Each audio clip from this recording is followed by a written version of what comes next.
What's going on, everyone?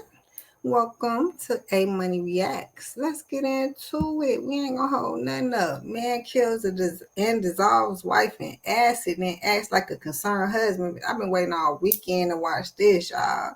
Happy holidays. I love y'all. Let's get it. On Wednesday, April 27th, 2016, John Todd called the Martin County Sheriff's Office to report that his sister, Tricia Todd, was missing. She hadn't picked up her daughter, Faith, from the babysitter that day, which was highly unusual for her. When deputies arrived at the residence where Tricia was living, the scene inside her house appeared normal. That baby already looked mixed. Nothing was ransacked, and nothing seemed suspicious. However, her vehicle was parked across from her residence, not in its usual spot. Inside the vehicle, the police found her purse and keys left on the passenger seat, but her cell phone and her vehicle was parked across from her residence, not in its usual spot. Inside the vehicle, the police found her purse and keys left on the passenger seat, but her cell phone and wallet were nowhere to be found. The deputies initiated a BOLO, be on the lookout for a missing person. Tricia occasionally left her house in the middle of the night to walk on the beach. To get to that area from her home, she had to pass through some of the rougher parts of town. The detectives suspected that she might have gone off for a late-night swim and possibly drowned, but they weren't sure. All they had at that moment was speculation. That night, the deputies contacted Tricia's brother and asked him who she was with last. Mr. Todd indicated that her ex-husband, Mr. Williams, was in town and was likely the last person with her. When the police reached out to Stephen over the phone, he explained that he had come to town for the week to visit his daughter, which was a common occurrence. Stephen Williams, who had previously served in the Air Force and had no criminal history, cooperated fully with the investigators and came across as a gentle, laid-back individual. Tricia had custody of her daughter, Faith, and Stephen was able to see Faith whenever he wanted. He visited Tricia and Faith that week in April. He drove down from the base in North Carolina and got an Airbnb in Florida. That day, the 26th of April, Tricia left Faith with him for the evening. The next day, Tricia was due to collect Faith from the babysitter and go to work, but she didn't show up. As Stephen was reportedly the last person to see Tricia alive, he was invited to the interrogation room at Martin County Sheriff's Office for a formal interview. I'm not on my parents' health insurance anymore, and I work for myself doing a bit of everything, so I found a plan for just... Stephen told detectives that he went and picked his daughter up from the babysitter. There was a point that night, close to midnight, where his daughter, Faith, started to get fussy, so he sent Tricia a text message. So I texted her, like, hey, Faith is super fussy, I know it's late, but if you're up kind of thing, like, would you mind coming to calming her or whatever? And then she would text back, like, on my way. Awesome. So she says goodbye, she comes over, she sits with Faith. Faith is happy now, 12:30, 1 o'clock by now. Yeah. She leaves, Faith is asleep, and then, well, she doesn't leave, actually, her car's out of gas. Which, that really frustrates me. That's her thing, her car never has gas in it. She mentioned there's a gas station on the street, and I was like, you know what, gas stations, gas cans, you got any money, I'll just drive my car, I'll go get you a gas can and some gas, no big deal. So she gives me a 20, I leave the gas station. You know what, gas stations, gas cans, you got any money, I'll just drive my car, I'll go get you a gas can and some gas, no big deal. This man say, do you have any money? Just go pay for some fucking gas. So she gives me a 20, I leave the gas station maybe a half mile down. Get the gas can, pay for it, get 2 gallons of gas, leave for the gas in her car, and then I told her good night, basically. I'll contact you tomorrow, or you can call me or whatever. That's it. Next day, Faith wakes up. I take her to Walmart. And I messaged her that day after getting no reply. Straight to voicemail. I'm like, that's annoying. I don't want to stay here all day. And then told like driving at night. So I was like, you know what? I'll just take her to Denise. That's where I picked her up from anyway, and that's who normally watches her. Stephen's assertion is that he left his child with the babysitter and headed back home. Detectives found this scenario puzzling, as it raised concerns regarding why a father would leave town without knowing the mother's whereabouts. What do you think happened to her?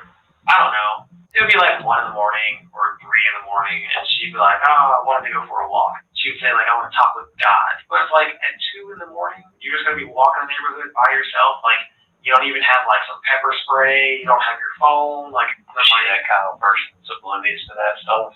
His scary ass. Why you, I mean, have I walked that too? Yeah. Maybe 12.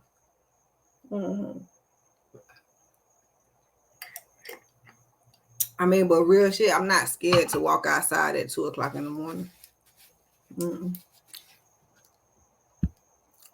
She's always had that, like, God will protect me thing going on. Like, nothing will happen to me. I'm a child of God. I'm thinking, like, that's good to have that kind of faith. But it gets to...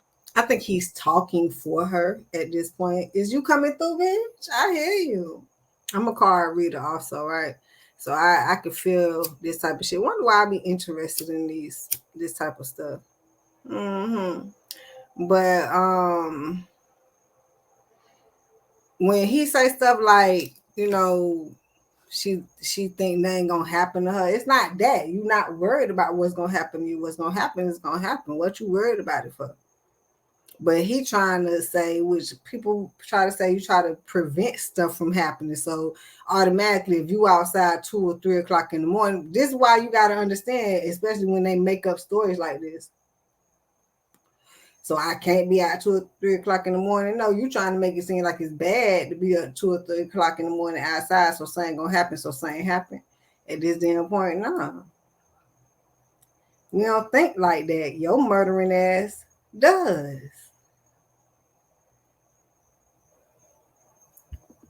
Point where, like, let's be reasonable here. Like, good people still die every day.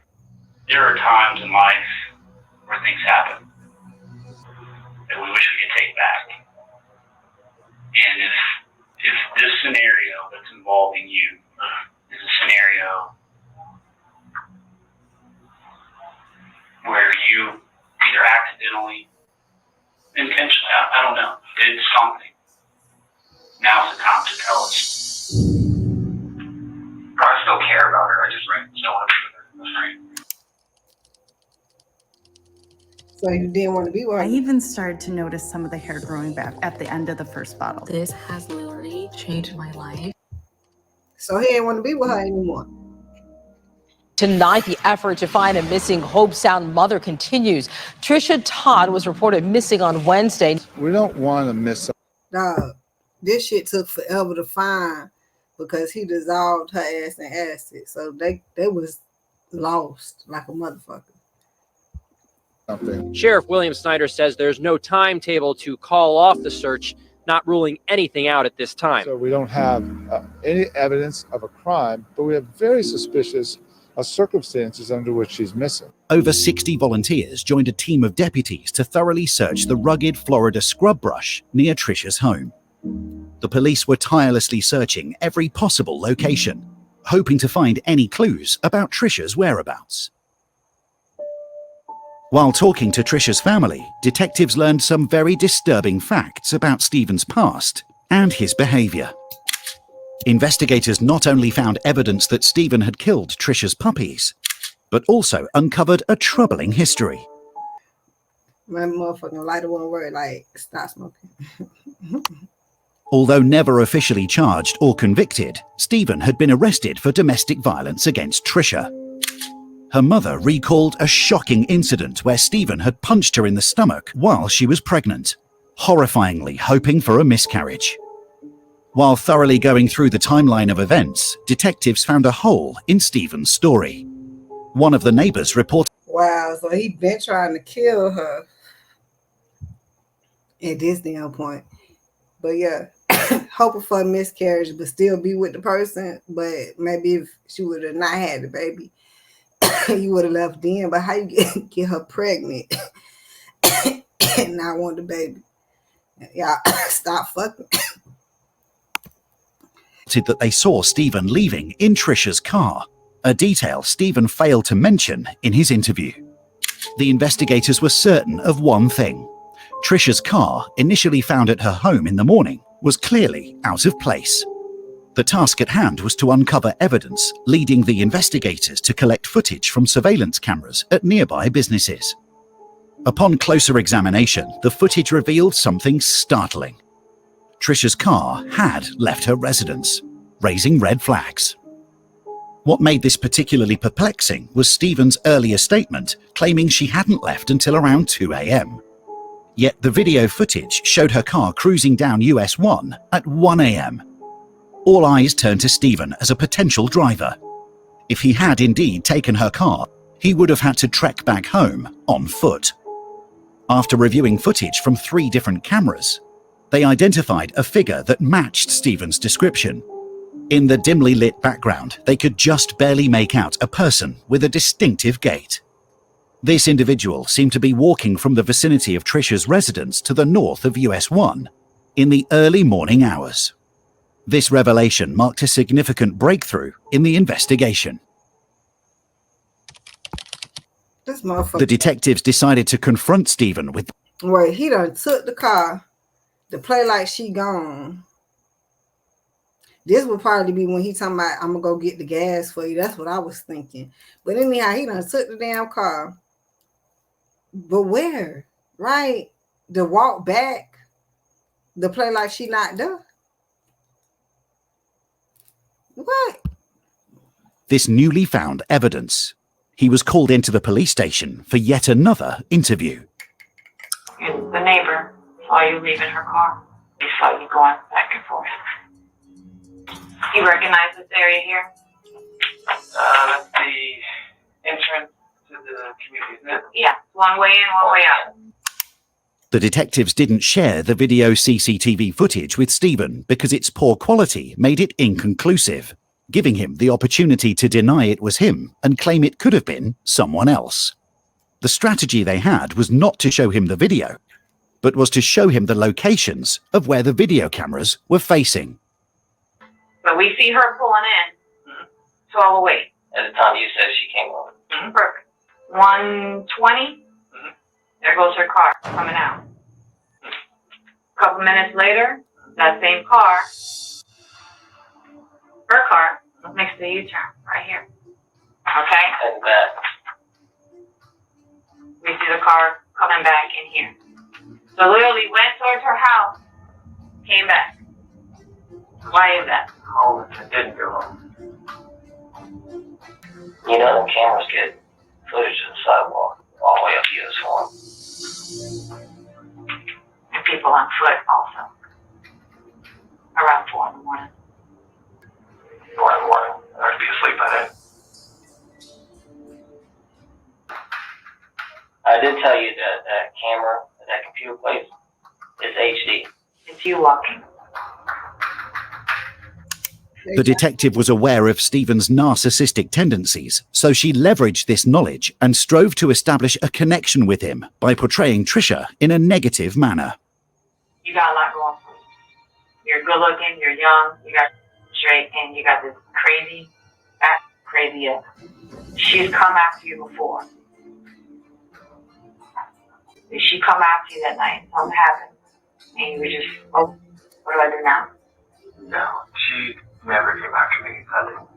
It's an overwhelming amount of evidence pointing at you.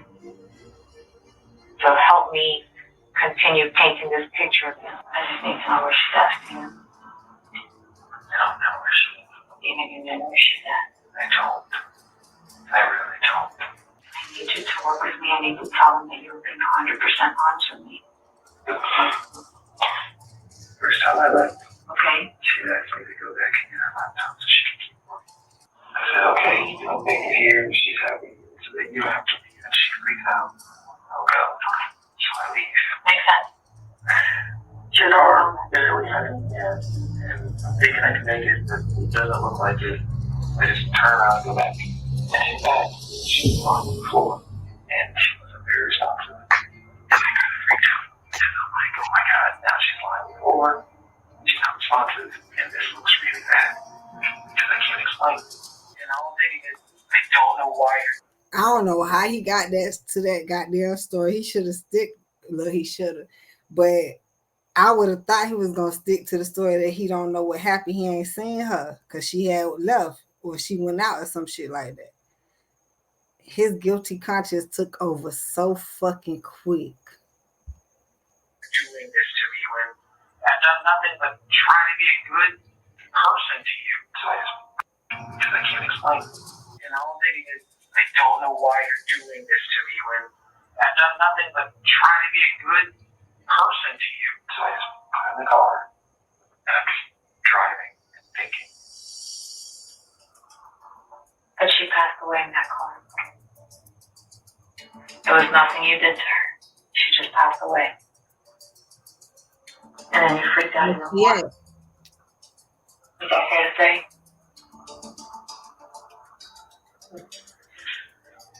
Did you just lay her down? Did we miss the more of the confession? They skipping parts and shit because he just laying it out at this damn point. But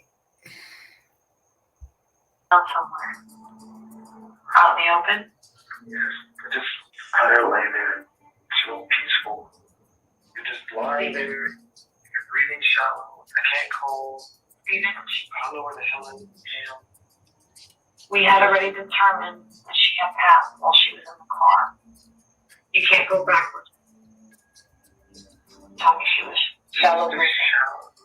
Really shallow. In a sudden turn of events, Stephen admitted that Trisha had passed away in his car. I don't believe Subsequently, he chose to dispose of her body on the side of the road. However, he then recalled his admission, realizing what he had implicated himself in, and retracted his statement by claiming that Trisha was, in fact, still alive, as she was exhibiting signs of breathing. I was hoping she would just snap out of it. Come back. I dropped her car off. I just changed. it feel like he's telling his story, like snap the fuck out of it, come back to your story, because this whole story ain't making no sense. The point is, I'm trying to figure out how he just snapped into saying she was on the floor, then I picked her up to put her in the car, and like, where did shit come from? Didn't want anything to do with it. Where did you change your clothes? It was right there. Threw the whole bag away. I didn't ask for this. I just wanted to come spend some time with my daughter. I don't know what's going on. I just don't know anything. This is the story of the award-winning, chef-approved Always Pan that sold out over 30. Isn't that ironic? I just said, what happened to the story that you don't know nothing? She was gone at this fucking point. That shit caught up to you by the time they say they seen the car go this way and somebody walked back this way. Although it wasn't no identification.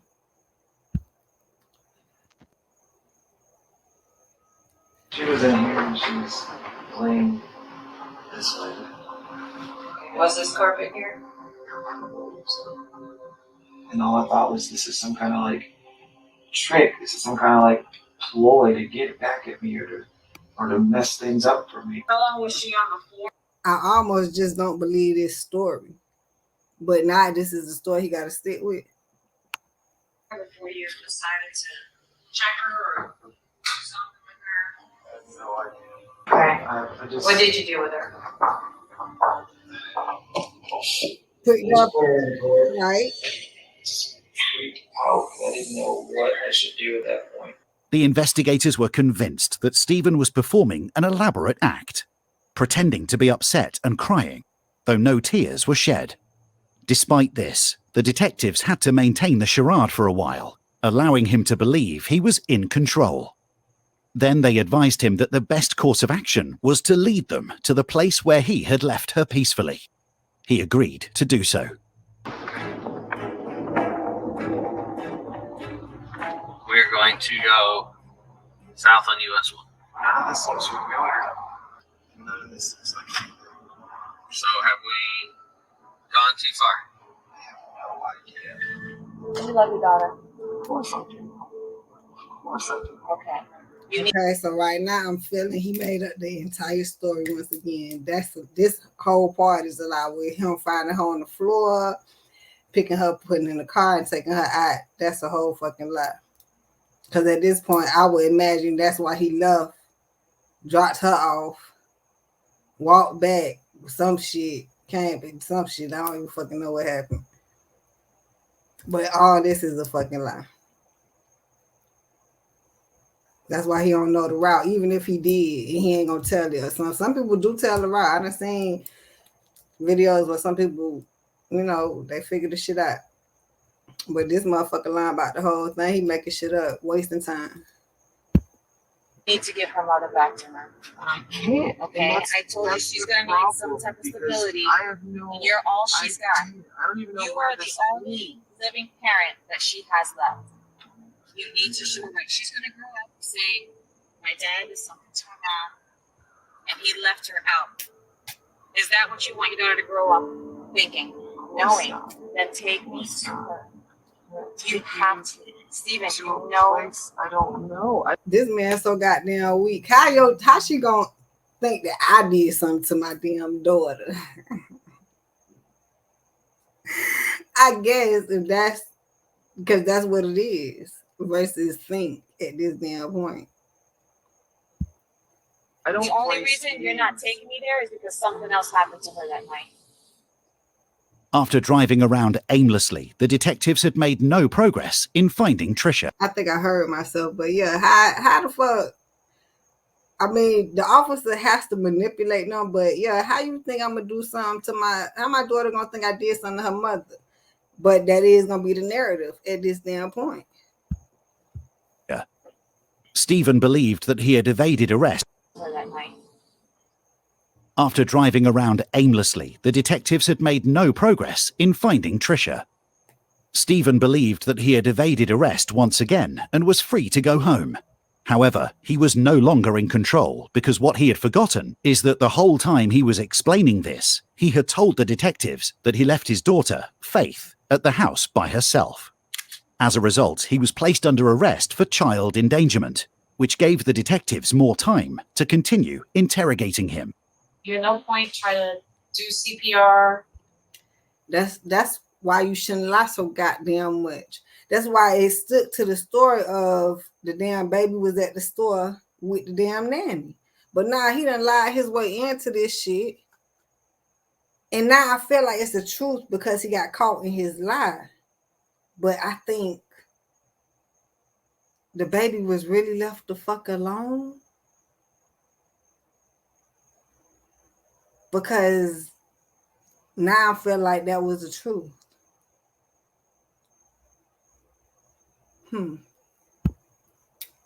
Call 911. You don't do any of that. You go and put her in her car. Yes, I can take her home. Is what I thought. I can just take her home. But you out didn't. of my hair. But you didn't. You wanted her out of your hair, and you got it. Because I didn't. You got it, and I'm gonna prove it. There really is no emotion in there. There really is nothing in there for her, huh? What are you talking about? I'm going wanted off her of what gone. you're saying. I wanted her to not be dead in my home. I wanted whatever this was to not be affecting me the way it was. Tom back home. We haven't met yet. What's your name? First thing I need you to get me over is you could tell them this initial version of events and leave out this whole, as you said multiple times, stupid laptop thing. Because it was stupid and it didn't make sense. Something doesn't make sense, it's generally not true. That doesn't look good. If I got up and I sat over there and you sat here, what would you think of me telling you that? Right? Yeah. You come back and Trisha's laying on the floor with an injury. You know, 911, boom, cops are there, ambulance, she gets treatment. And you did not do that, right? Do you have a conscience? Yes. Do you? Yes. And as she's laying in the back of the car, your conscience never kicked in and said, See, that's why I said this whole story is made up, because even if you seen her on the floor, you're trying to say you just wanted all this shit to disappear, go away. You wanted her to go away, true. But now we trying to figure out how the fuck she get on the floor at this point. Because like he said, I ain't say the shit, but I was already thinking, why the fuck you ain't call 911? But let's go with whatever the fuck. I'm trying to finish the video at this point. maybe she's still alive. Maybe I should take this opportunity to save a human life. Not just a human, but the mother of my child. So you're insinuating because I didn't think that I don't have a conscience? No, I'm not insinuating. I'm saying it. You make it seem like I had this whole grand. I didn't have any plan. No, I didn't know any. This was the most poorly executed murder. it give me, you know, people only talk what they know. You know, it's like a mirror. I didn't have any plan. Yes, you did. That's why I said when he punched her in her stomach with the pregnancy shit, he been trying to kill her. I know it insinuates that he trying to just kill the baby, not her. Then he couldn't get rid of the baby, so he like, I got it. And now she had the baby, but that's why I say he been thinking on how to fucking kill her.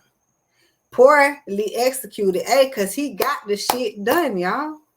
How the fuck you sitting in here and don't have no fucking story? Just tell us what the fuck happened.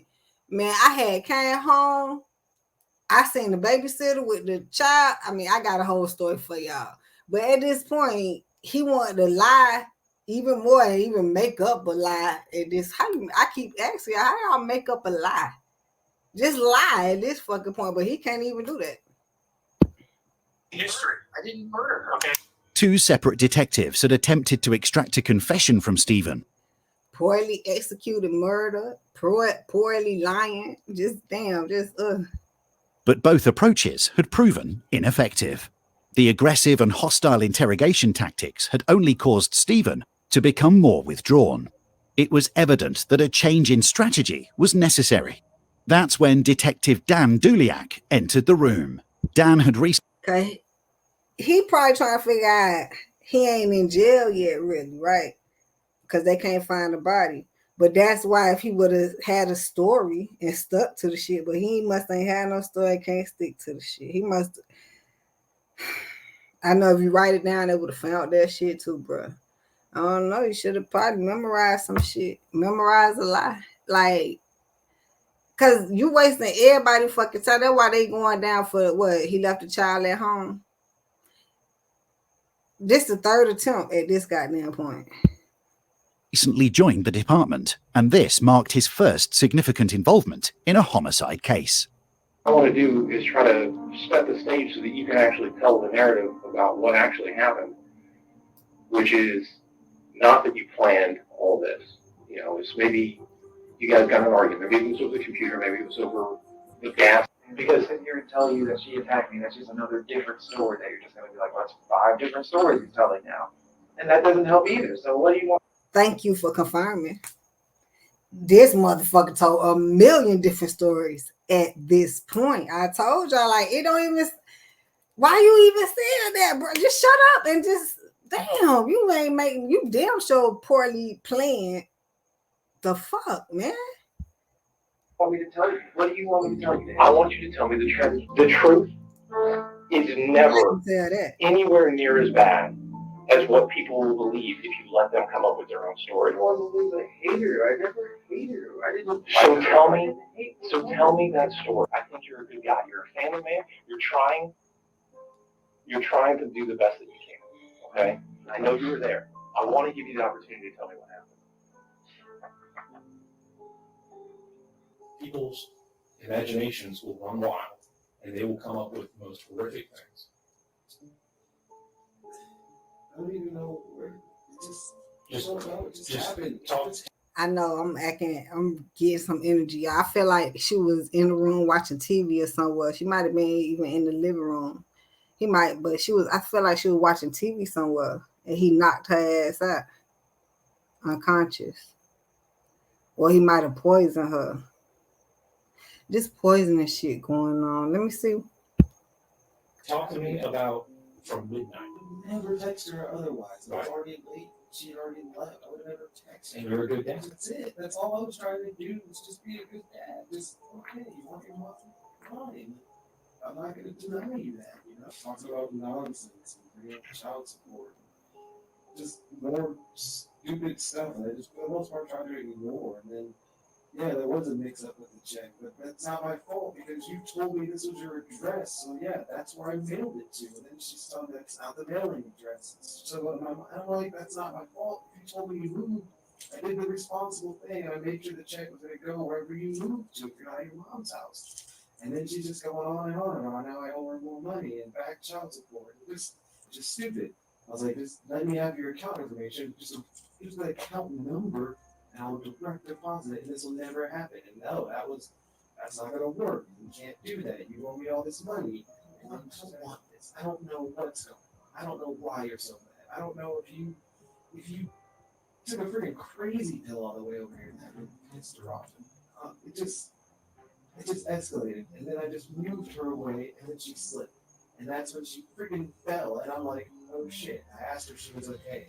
It was like a weird sound. She didn't say anything though, and then I freaking panicked, and then I just This is just another story at this point. freaking panicked, and it just hit so fast, and then I pushed her, and then it wasn't push. I was trying to get her away. Just please stop yelling in my face. It's like, just, like if she was at that instance, fine, but she wasn't, and I'm like, please just stop. And so I went to move her away, and she slipped, and she hit her head, and I didn't mean for that. That wasn't my freaking fault. I wasn't. And then all I'm thinking is, great, now I've pushed her, and she's hurt her head, and I'm done. I'm just, everything I've tried to do, everything I've tried to be is done because I made a mistake. I didn't really even lose my cool. I just tried to move you away. I just did.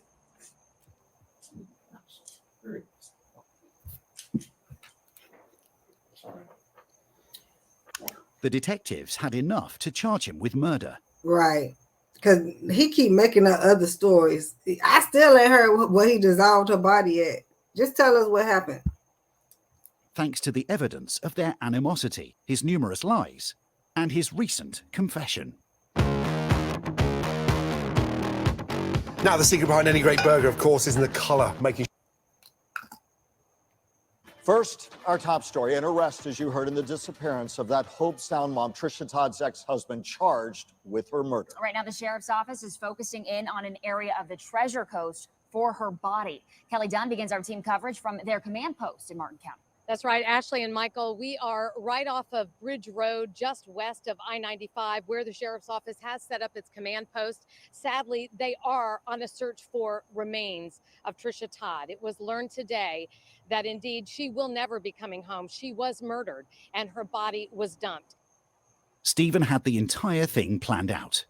He had previously bought a chainsaw in North Carolina and acid, and had dug a hole in Hungryland Wildlife Reserve. Stephen said he had planned to kill Trisha in advance. God damn, so he did have a landmark. I'm thinking he had a fucking bucket in the house or some goddamn what. But although he spent all day with her the day of the murder, he couldn't get up his nerve. Wildlife Reserve even had the entire thing planned out. He had previously bought a chainsaw in North Carolina and acid, and had dug a hole in Hungryland Wildlife Reserve.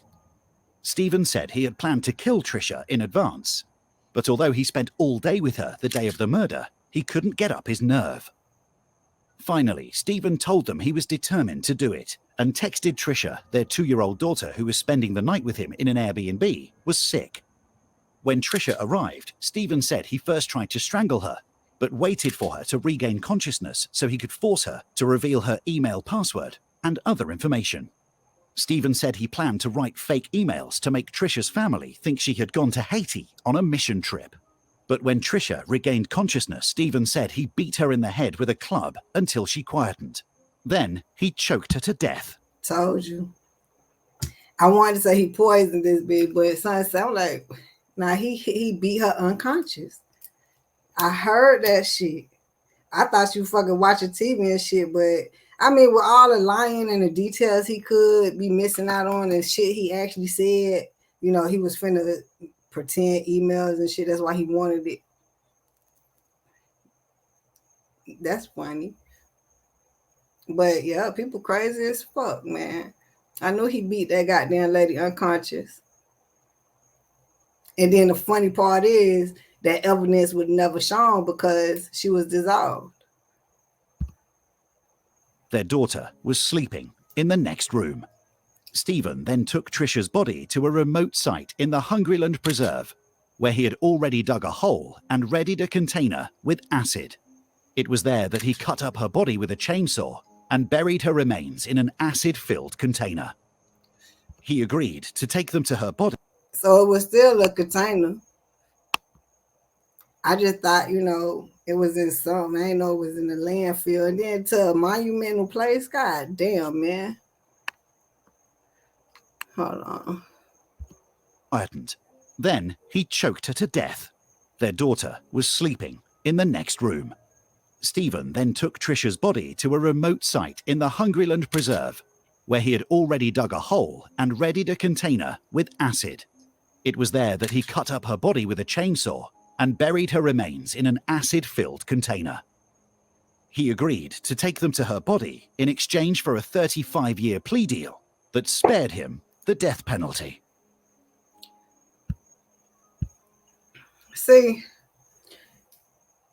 that's what I heard also. If you just tell people the truth up front, I mean, whether you finna get 100 to life or whatever it is, I mean, once they got to dig this hole, you probably could have got less time. But that's the thing. They had to run around and shit. That's why I say he actually told the truth or something. Yeah, because he got less of sentence. Ain't that some shit? But it's still some missing details. Probably, I hear. Because I had to get to that hitting over the head and shit. But we out of here, y'all. Love y'all. Can't wait to see y'all next time.